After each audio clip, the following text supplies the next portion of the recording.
Ang galing sa Bicol. Bicol pa yan, pambihira. Rate mo na boss, 1 to 10. Kailan pa ba i-rate to? Siguro mga nasa 100 doon eh. Guys, nakikita nyo to. Bakante na yan. Tapos bakante na ito. Ito yung plano dyan. Itong kalahati, dito namin lalagay. Tapos ito dito sa baba. Sige, tara, tingnan natin.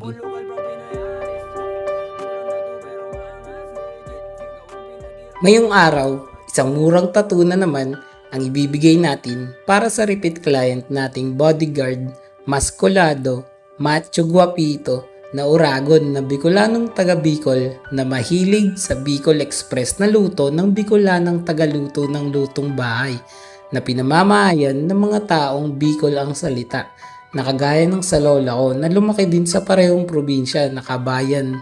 Kaya naman, pati ang nanay ko ay natuto rin ng mga salitang doon at nadala dito sa Tagalog. Yung tatay ko kasi sa Laguna at ako naman lumaki dito sa Rizal. Rizaleño, kumbaga. At gaya ng mga magulang ko na salip ng lahat ng mga kaibahan nagtagpo sa ngalan ng pag-ibig. Samantalang kami naman ni Bossing pinagtagpo sa ngalan ng sakitan ng katawan. Eto kasing client natin mukhang di takot sa jowa. Tigasin. Paano ba naman? Tumakas lang daw siya sa jowa at kumupit ng pampatato niya. Pero quiet lang kayo. Sa atin lang to ha. Huwag nyo nga pala i-mention yung jowa. Baka madamay pa ako. Anyway, client requested, as you can see, the Rumadal na filler paningit dito sa full sleeve sa kanyang kanang braso. Marami kaming na-discuss before, pinaplano pa lang namin tong session na to. Pero last minute nag-come up kami na hatiin na lang tong Daruma para maiba naman. Lagi kasing buo Tsaka syempre yung meaning din nito kakaiba. Dahil nga yung kalahating mata niya, merong eyeball, yung kalahati wala. Kasi kung matupad daw yung wish ng tao na nagpatattoo nito, tsaka daw lalagyan ng eyeball yung tattoo niya. O, diba? Kakaiba. Usual kasi, pag pampuno, lalo na kapag Japanese designs, wind bar, wave, or flowers like sakura, lotus, and chrysanthemum. Sa project na to, sobrang chill lang since matibay sa sakitan tong si customer. Wala kang kinakatakutan Dahil na rin siguro sa pangalawang beses ko na siya natatuan at expected ko na yung sakit or expected na niya yung sakit na tutusok sa kanya. Ganun talaga, di ba? Mas mabilis ang mga bagay-bagay kung mas maaga mong matatanggap ang kapalaran mo. Yung utak natin, minsan pag nakipagtalo pa sa katawan natin, nagdadalawang isip, medyo magulo ang kinakalabasan. Isa pa, yung suggestion ko, artist freedom na hatiin tong manikin or manika. Agad-agad naman si Bossing sinang-ayunan kaya sobrang panatag din loob ko at relax lang na hinagod ang bawat linya. Kung mapapansin nyo, minimal lang yung pag-atake na ginawa ko dito. Kasi gusto ko maging bold at medyo illustrative talaga ang kalalabasan para ma-emphasize yung difference ng design compared dun sa existing tattoos na ginawa ng previous artist niya. Madalas, nakaka-encounter tayo ng mga ganitong klaseng request, no?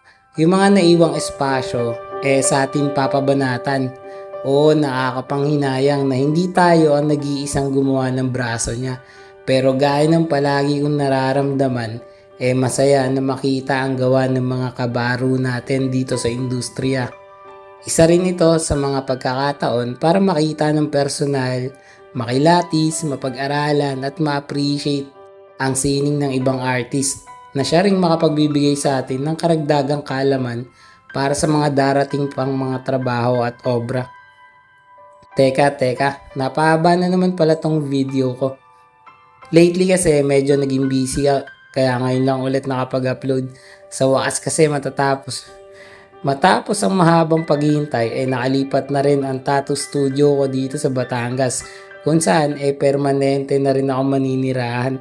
Kaya sa mga tropa nating Batanggenyo dyan, sa mga nagtatrabaho or nakatira sa Batangas, nagbabakasyon man, or mga probinsyang kalapit, ito na yung pagkakataon yun. Ako, Patato na kayo sa akin. Ako bahala sa inyo.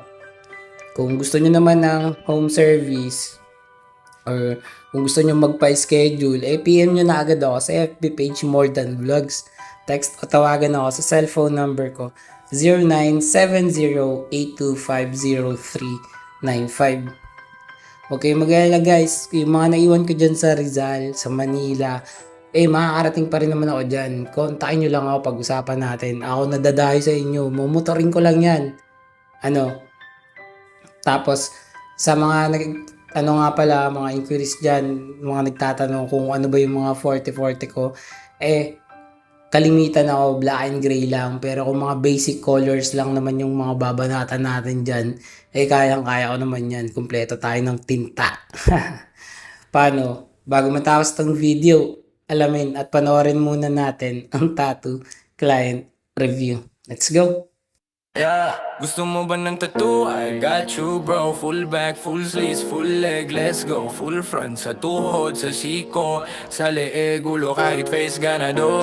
Support local, proud Pinoy artist. Murang tattoo pero maangas, legit. Daw ang pinaghirapan, buyat bawat beat. Baguhan pero may diskarte, hindi cheap. Line, shading, harmony, flow, texture, contrast, light and shadow. Design na malupit, ako bahala sa'yo. Sa studio man o home service, let's roll. Pwedeng umaray pero bawal gumalaw. Precision sa karayom, di ako atras, bawal sumablay. Gusto mo fine line, so bold na bara.